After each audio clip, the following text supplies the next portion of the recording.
Tell me about a memory that you like to relive because it brings you that much joy. So I'm a mom. I have a 3-year-old little boy, and he is just the most awesomest thing. I had set up his room like the ultimate playroom, and he just had like the biggest smile on his face. He was just like, "Oh my God, thank you, mommy, thank you, thank you, thank you," and he just went like crazy as hell. So I definitely would relive that because if I could make every day like that for him, I totally would. How long did it take you?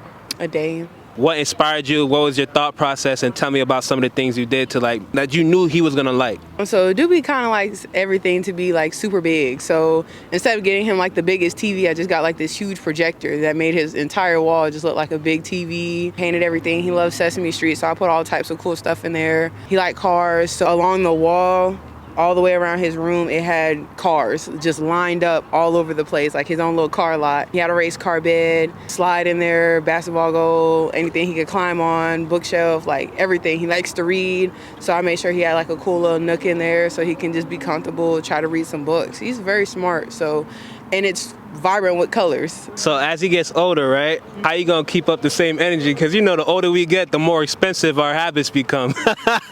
So you gonna keep that same energy when he's like, "Mom, man, I want that new iPhone or that new game, that new whatever."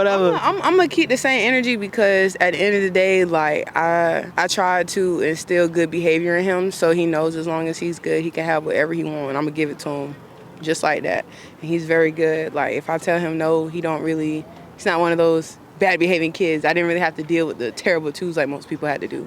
I feel like some parents really don't take the time to try to get down to a child's level to get them to understand like right and wrong. They'll just be like, no, instead of being like, okay, you can't do this, here's why, let me show you why, and really break it down to where a 2-year-old or a 3-year-old can understand. That's the only way they're gonna get the behavior that you're looking for. Having a child, how did it help you grow as a person in this journey becoming a mother? Being a parent, it just really shows me like who I need to be around, who not to be around for the benefit of my child. It makes me really look at people different because I know what I don't want my son to do, things that I don't want him to see, certain lessons that it's taught me, having patience, dealing with people. He's a boy, so good behaviors that I see in men that they do now, or these YNs, like they call them, I really don't want those behaviors. So it just really teaches me where to be, where not to be, what to do, what not to do if I don't want him to do it. And do you feel like how you maneuver is going to affect how he decides to maneuver? Of course. One of the main reasons why I moved out here to Atlanta is because I really come from that the street. Yeah. You feel me? I love my family, like don't get me wrong, but being in the trap all the time and doing this and that all the time, I don't want my son around that.